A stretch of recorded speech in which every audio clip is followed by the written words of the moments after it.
So, welcome to the post how to activate Taproot analysis. This is CK. I'm here with Matt Odell and Ben Carman.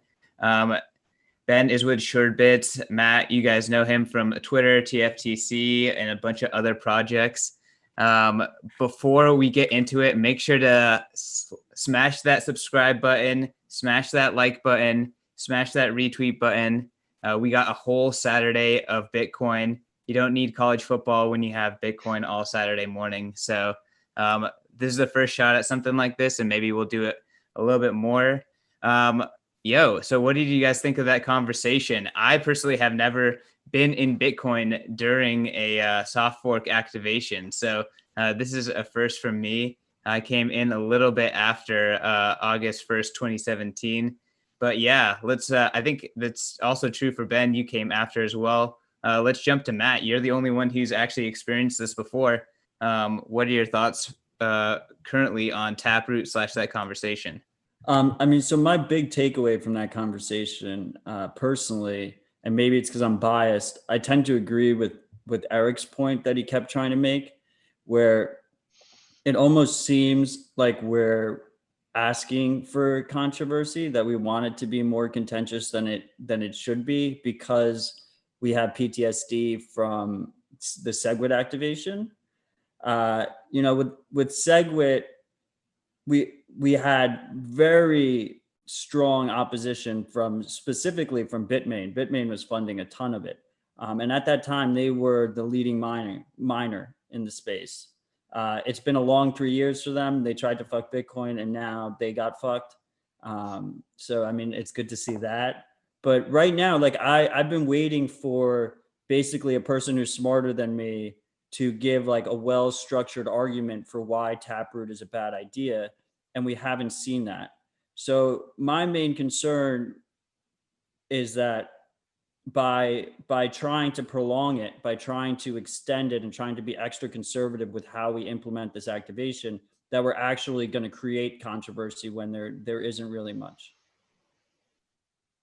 Yeah, I agree with Matt completely. Like, mostly every other soft fork that was before SegWit would activate in like a couple months. So like because of like covert ASIC boost, that's why SegWit took forever, because Bitmain was gonna lose a ton of money. So now that like Taproot, like no one's gonna lose any like mining advantage or really anything. It's only an upgrade. So like there's no one that should oppose it, and it should be like a smooth upgrade. We're just kind of overcomplicating and trying to like solve things that probably won't be problems anyways.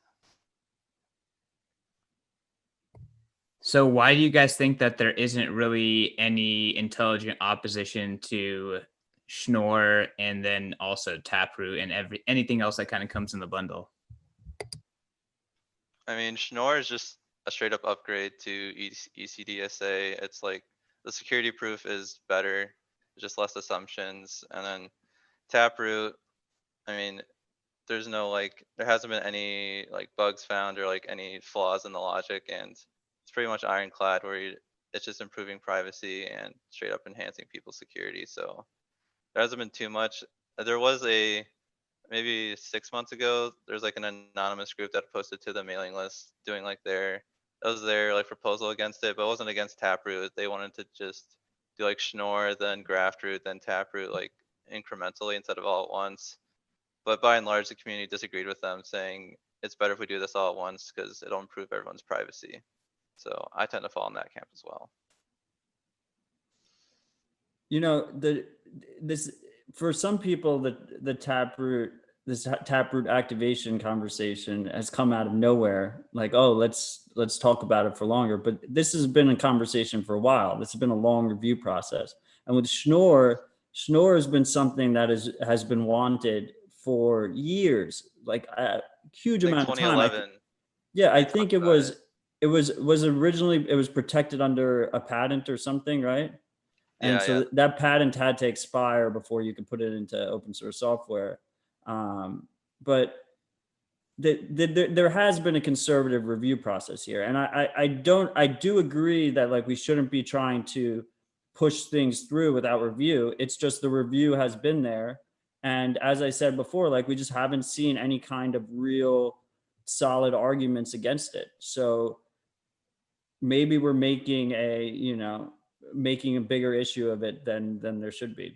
And I just keep coming back to that point because I think Eric really just did a really good job of explaining that point of view in the debate, and made me feel better because I think he has a lot more understanding of everything than I do. So he confirmed my biases, which is good. And I would say like didn't really feel like it was that much of a debate. It felt like they agreed on most things, him and Luke. Yeah, definitely.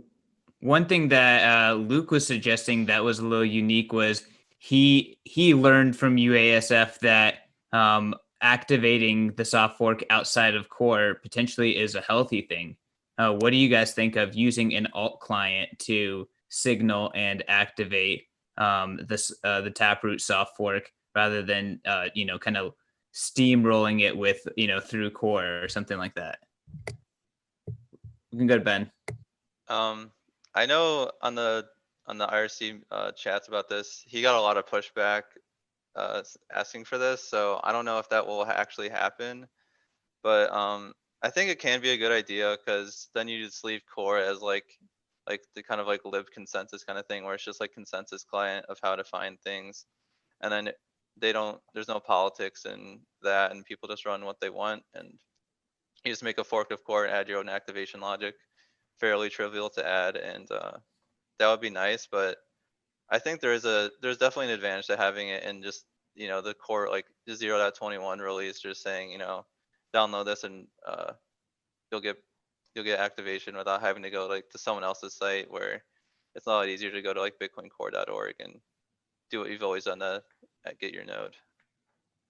I mean, if I was a betting man, which I am, and I could bet on it, I would probably bet on that happening again, on a client being packaged outside of core.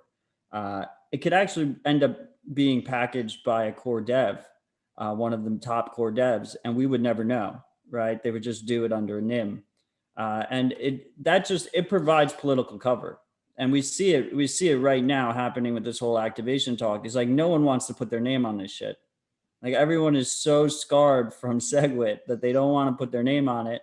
And by releasing a client's outside of core that just simply has the activation logic patched in, everything else is exactly the same, reduces that personal responsibility, right? It takes away that single person or group of people that you can attack for controlling the network or whatnot. Does that also make the signal stronger because it's not just someone default upgrading to core, like they're actively seeking out a different implementation? Yeah, more or less. I know they try not to put activation logic in like a major release. They try to make it like not like 20.0, like 20.0.1. So you have to like, it's still kind of a strict upgrade, but it's even more so you're explicitly going for an upgraded or activation node, which definitely helps because then you get like a very good gauge of who's actually going for it. But I mean, in that regard, you could kind of accomplish the same goal by just core releasing 2 clients and you choosing which one you download. I think having the client released outside of core is the main benefit there is that it's not tied to a specific individual or group of individuals. No, that's definitely true. Yeah. Well, that's assuming that a NIM puts it out. It would be put out by a NIM. Otherwise, it defeats the purpose. I mean, I know John Carvalho said that he would put it out under his name if a NIM wanted him to provide exposure. But I think it gets put out by a NIM and then it goes to like back channels and then like the people who have reach end up extending the reach. All right. Well, let's not dwell on, if and when Taproot will get activated. Let's just assume it will be activated. I want to talk about, what are y'all most excited about from future Taproot? I know that, Ben, you guys are working on a lot of things at SuredBits that would get a nice upgrade from Taproot. Why don't you jump into this? I think Taproot upgrading Lightning is going to be probably one of the biggest changes, because then any mutually open and closed channel now just looks like a single sig transaction, and you could do a lot nicer point lock transactions instead of hash locked, which is just a huge upgrade overall. It makes a lot of things cleaner, and you can do a lot more fancy things on Lightning with that. And then yeah, and then you're just saving everyone fees, and you're you know, way less block space, so you can't argue with that. And then yeah, I don't know. And once we get even, then like it adds so many upgradability paths, like leaf nodes, like pub key versions, and annex, like all that stuff, where now we can go in and add things like sig hash no input and opctv and all this stuff, and they'll even add more paths to upgrade that aren't as big and controversial, I hope. So then we can upgrade the protocol smoothly, I think. So yeah. Yeah, I mean, I think in a lot of ways, like the biggest benefits of Taproot are as basically as a setup fork, right? To what leads after that. And I mean, there's a direct like one-to-one multi-sig benefit, which in like in a sustainable high fee environment, which kind of looks like we're going into, it'd be nice to have that sooner rather than later. Yeah, definitely. Right now, like for like Liquid, it's like 11 of 15 multi-sig. So you have to put all 15 pub keys on the blockchain, and 32 bytes each. That's a lot. So being able to change that to one key, one signature, that's saving a ton of people. Like now there's room for more transactions, and the payers are saving on fees. So that's just a huge upgrade for everyone. Speaking of fees and upgrades, are you guys like beginning to think about check template verify? It seems like that's becoming more real and like in the conversation as well. I'm sure that all of this, kind of like software activation conversation, can, be pasted onto that too. Yeah, I didn't fully understand OpCTV until Jamie Rubin did his talk at the Bitcoin VR meetup. But after that, that really like changed my perspective on it. I think it's super cool what you can actually do with it. Like he just uses the example of Liquid in most of his talks, showing how you can enforce like the 4-week timeout without ever having to like constantly upgrade or like redo your U2XO. So that's going to save even more space on chain. And then like you can apply that to Lightning. So now you can add more safe ways so that you can't get like force closed while you're offline, and still, if like lose out on your 2-day like timeout, it would be forced. It'd always have to wait 2 days, even if you weren't online while that 2-day expired. Wait, what was that last bit? So like with OpCTV, you can force that the last transaction that like is spending like your commitment transaction of your Lightning channel, you because like right now it needs to wait 2 days, and then they can spend the force close. But what you can do then is like, say if like you go offline today, then 2 days from now they can do that. But if you didn't update that channel, say like yesterday, they'll be able to force close it tomorrow instead of waiting the full 2 days. But with OpCTV, you can force that like the next transaction will have to wait 2 days no matter what. So then no matter what, they're always going to have to wait that timeout. So you save a lot of like unnecessary channel updates that you don't need to do. Channel updates that were just there to cover your ass. That you don't really. Cool. So less bandwidth for a Lightning node. As you can tell, I'm still trying to wrap my head around it personally, but it seems promising. People seem to like it. Yeah. My boss, Chris Stewart, he's actually opposed to it, but where because his concern is, so like if you wrap up like 1,000 transactions like in an OpCTV, that's going to take like 2 to the 1,000th power to get out all those transactions out if you do it like all nested. So that can increase block space if you do it that way. So that could be a concern. But then again, you're going to have to pay for that yourself. So, if you want to spam the network, go ahead and pay for it. Yeah. To me, it seems like stuff like, and maybe I'm just like super ignorant, but it seems like stuff like Miniscript Taproot and CTV add a layer of programmability or expressiveness to all three of them, add like different aspects of like those of that to Bitcoin. It kind of even confuses me like which does what and like how they like interact with each other. Like, do you have a picture of that, Ben? Like how like all of these pending upgrades kind of interact with each other and what they make Bitcoin look like? Yeah, like Miniscript isn't actually any software or change to the protocol. It's basically just a programming language that makes making a Yeah, Bitcoin that's script true. easier. But like that said, it makes Bitcoin programming easier. So it lowers the bar for someone to like make their own script, as well as now libraries can support it, and then anyone can do something like that. Like Jeremy Ruman, he's working on Sapio, which is basically a higher level version of Miniscript or policy that uses opctv, and then you can create like, it's supposed to be like React is basically how most websites do things nowadays, where you just download small packages that have like this feature and that feature.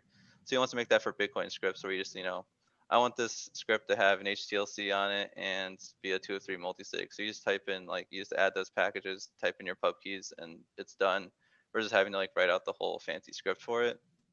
So stuff like that will like greatly improve like the threshold to get like someone making their own Bitcoin script. Like if you can code a simple Python script, you could probably do that as well. So I think that's gonna be huge, and just lowering the barrier to anyone being a Bitcoin developer is always a good thing. There's like a nice standardization element there. Yeah, definitely. Cool. Well, we have about 3 more minutes here. Do you guys have any last words you want to say about Taproot activation, or upgrading Bitcoin in general? Matt? I think people shouldn't be afraid of Bitcoin upgrades. I think that you should like find Zen in the game theory that holds the whole system together, this like loose game theory. And I think in the debate, a lot of people I feel like took the lessons from the last Great War in the wrong direction. I think the real lesson is that they tried to do SegWit2x, they tried to do Bcash. The market clearly spoke and absolutely decimated both of those attempts. And ultimately, Bitcoin holders, if you weren't sure what was going to happen there, and there was a chain split, if you held both, then you were good. There was no downside. If you had just held both, didn't install any new client whatsoever, and went and lived in Aruba for 2 years and came back, your Bitcoin was worth more than when you left, and you still had it, and you didn't have to worry about anything. So I think it's easy for people to get overwhelmed and scared, but I think these things have a tendency to work themselves out naturally as time goes on. Yeah, Ben? I agree with Matt wholeheartedly. Like at the end of the day, this is a backwards compatible upgrade. So if you don't like it, just keep your current node software, and it might get activated, it might not, but it won't affect you until you choose to upgrade and choose to start using a Taproot address. So don't worry. Like if it's something that you don't want to worry about, then just don't, and let other people figure it out for themselves, because Bitcoin's what you make of it. Cool. Well, for all the viewers, again, make sure to smash that like button, hit subscribe, retweet, all that good stuff. Peace out. Enjoy the next bit of content.